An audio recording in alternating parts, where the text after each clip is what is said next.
Right. Yeah. And it sort of strikes in my mind that the quintessential one, at least in the States on this, but increasingly more in the world, I suppose, as the world sort of has to contort around the United States, is abortion. Like this is a quintessential bioethics question about allocation of resources and questions of autonomy and who gets to make decisions and um, on whose behalf should you be deciding, on behalf of the mother, on behalf of the child, and whose harm should be taken into consideration, what resources should be allocated to which one.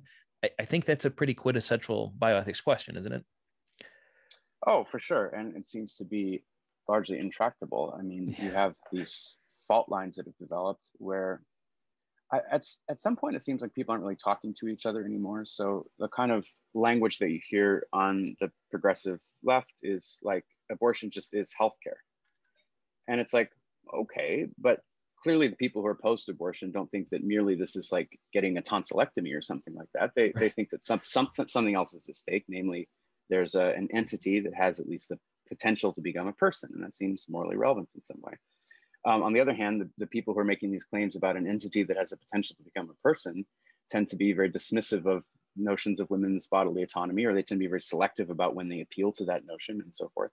And so, unfortunately, the abortion debate, and I don't want to be the guy who's opining about abortion because it's not something that affects me in a bodily way. Right. But nevertheless, when I read these debates, I think, it would be really nice if there was some effort for people who have different presuppositions about what's morally at stake to at least give a fair accounting of what the other side is saying or what matters to them, and then to see if there would be some way to actually ground the conversation. But because it's sort of become a matter of politics where you have to pick your side and then you just fling whatever rhetoric is necessary to vilify the other side or whatever. It's not a conversation. But that's true of so many other areas of moral import as well, is that there doesn't seem to be too much of an effort to try to charitably reconstruct the best version of your opponent's view and then say, is there some compromise we can reach? Or do we actually agree with each other at some level of abstraction? And then that might have some downstream implications for a policy that we could all get on board with. There isn't too much of that. It's just kind of,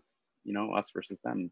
Well, and it also shows, I think, what's quite good on sort of the intersections of politics and ethics, and which is sort of where my interests tend to overly lie. But it sort of asks the question: which community do you prioritize? The one that's currently alive, or the community that is alive and dead and will be living? Sort of the liberal notion is the one you should be maximizing, the one that's currently alive, which you would have someone like, they wouldn't want him, but someone like Thomas Jefferson would be going, yeah, that's right. The world exists for the living. Or you would have the other side, which says, no, we have to take consideration to what's the subsequent generation going to look like, and how is it going to be composed, and what abilities and choices should such people have. So we always have to be taking consideration to the next generation of the community, which maybe is something more like Burke, which the conservatives would be much happier to have someone like Burke than Jefferson. Well, it's interesting. And so, Burke is a famously conservative political theorist and philosopher, but among the people who are focusing on the welfare of future generations currently are the effective altruists and people who are interested in futurism and long-termism, mm-hmm. and they're thinking about existential risk and should we prioritize, I don't know, making sure that an asteroid doesn't hit the Earth, even right. though it's a very unlikely event. If it were to happen, it would be quite devastating. And so maybe we should adjust our resources to deal with that problem so that we can maximize the number of happy lives in the future. So it's interesting that, there's obviously a tendency to characterize a lot of moral questions in terms of conservatism or yep. progressivism or some other political dimension through which people carve up the space.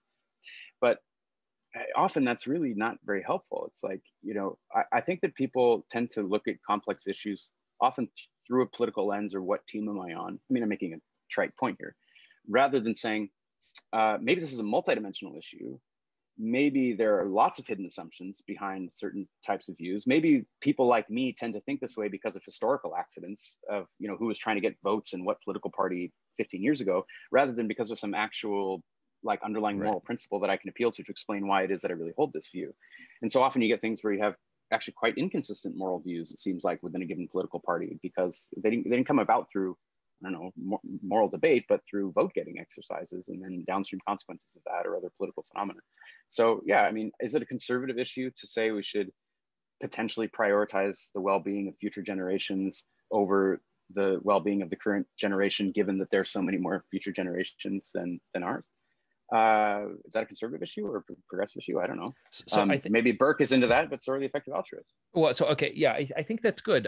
I get trapped into this a lot, and someone with a background in philosophy, I think you can appreciate. I should have been better with my definitions, because I think what I mean. I tend to use the word political to talk about like regime, the way in which people think about or live according to their conception of the good life, as opposed to partisan. And Harvey Mansfield at Harvard takes umbrage with this. He's like, the political sort of is the partisan. And I very rarely like to disagree with Harvey, but I don't know that I necessarily agree, or at least to have a language that allows us to transcend where everything is just about preference.